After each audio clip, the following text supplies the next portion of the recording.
Hey guys, it's Zach, and today I've got a lobby from CP Granary. Now I'm using this opportunity to talk about the gameplay and another main topic, which is watch choice. So on this lobby, a lot of the time on lobby lately I've been experimenting with watch choice, which is something that I've been meaning to do a lot lately. In pubs I generally only run Deadringer unless I'm running Kunai Viswatch. So I've been trying to break away from the only Deadringer use, which I've been stereotyped with. It's not true, but I've been working a lot to really improve that. Makes my spy a lot more versatile, and I think that's going to help me a lot more for Highlander. So with that, I'll be talking about the gameplay and why I chose whatever watch I'm using. After this first point, I was running Cloak and Dagger.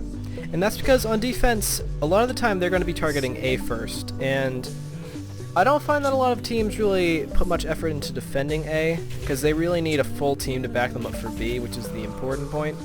So essentially, I'm waiting here, trying to scope out if anyone's coming out of spawn, so that I can call them out, and my team can go with them. But as expected, most of them are heading towards A right now, which takes a while to cap. I'm always checking around to see if I see a spy, decloak or something, and luckily I can just stand here forever. Now, I'm using this instead of the Inviswatch or the Deadringer so that I can just remain cloaked as long as I need to. I'm essentially waiting for someone to come by so that I can call stuff out to my team. I have voice chat turned off, by the way, because I don't want other voices to interfere. And I'm not really running Deadringer because I don't really think at this stage a pick isn't really necessary. The important stuff is defending B. So now, once someone walks by, I'm taking my first pick. You should be playing Cloak and Dagger a lot kind of like a spider. I know that one's been said a lot, but just kind of waiting for your prey to come to you. Another tip I really like is that you should be standing on top of a lot of things as Cloak and Dagger spy. Because one thing for sure is pyros don't really look upwards at all. So if a pyro is to come by, you're a little bit safer on top of something, especially if you're not running Spicicle.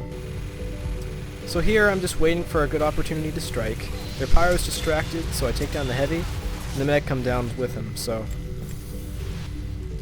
we were able to defend this point nice and long. And the whole time I'm just kind of sitting around waiting for players to come by. I'm calling out that scout there, who quickly gets taken down. As some of you may notice, I've changed my crosshair. I'm just finding, I don't know, I was starting to find the other one a little bit hard to see. It's good to change stuff up a little bit after a while. There's some other little scripts I want to try out, maybe, but I've been pretty much playing the game exactly the same for a while, as far as looks and stuff. I've been meaning to change up my HUD too, but there I was just bumping into that spy by accident, and that gave me a chance to take him down with the help of my pyro. Now there, the heavy thought I would still be there, given that I haven't died yet and haven't changed my watch, so he checks for me and I hide under the bridge. Now I'm very vulnerable in this state, but luckily no one is going to, unless someone just goes out of their way and knows that I'm here, I'm going to be safe. So I'm essentially waiting for the heavy to drop down right here. And there he goes, so I'm just kind of walking in, and I get my pick. The medic's very lit, and I know he's going to go down, so it's fine that the pyro takes me down. Now here I'm making a change in my loadout. I think it was Deadringer, but I'm not going to know for sure until I respawn. Now they had this roaming Engie who kept putting sentries near our spawn in just like crazy places.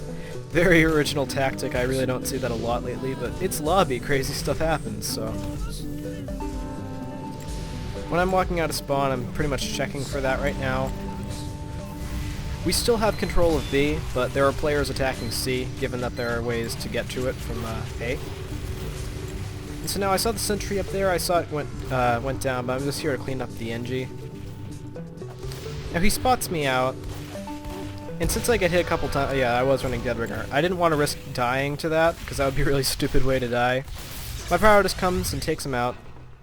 Now I'm pointing out the sniper, I'm trying to land a couple shots on him. But I am vulnerable, and if he hits me without even like a minimum charge body shot, I could die, so I'm pretty much just trying to stay alive when I have the Deadringer. It lets me roam around a little bit more, but also maintains my ability to stay up, so There I saw the dispenser. Those picks aren't really necessary a lot of the time, and they can kind of get your position called out, so in the meanwhile, I took out that heavy, which is more important than the dispenser. I'm trying to land a shot on the medic. I keep missing, but he keeps him distracted. My soldier quickly takes him down. I headshot that spy, but he cloaks. When I do that, I just kind of shoot probable places that he could have gone, just hoping for it. Now, given that the cloak won't blink unless I hit him, it's hard to judge for sure, but shots like that are always worth it, given that there's not really any risk in doing them. It could pay off. Now here I see the heavy. I was just waiting for him to walk out a little bit more, but he didn't. And the soldier comes to clean me up, so...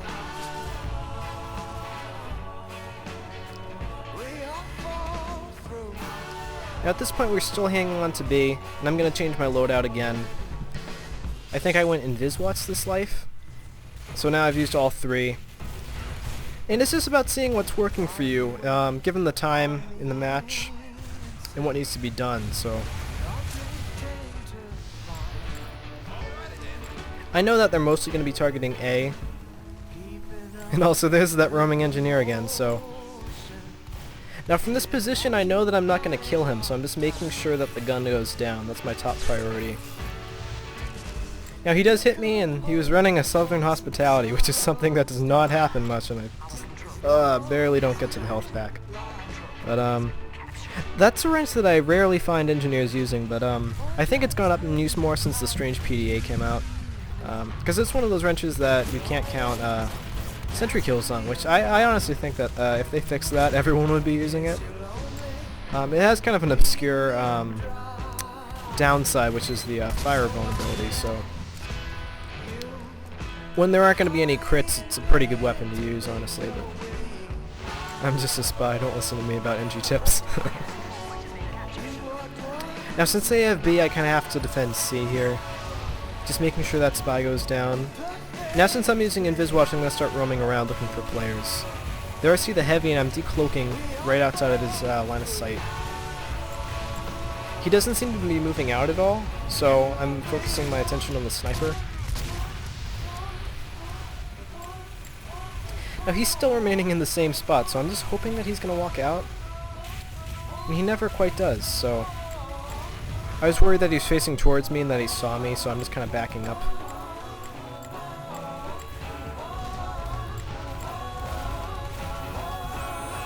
And here's the NG trying to build a very forward sentry. That's something that I can't allow happen, so I bring him down. I go down to the heavy, but that was a very important pick at that point.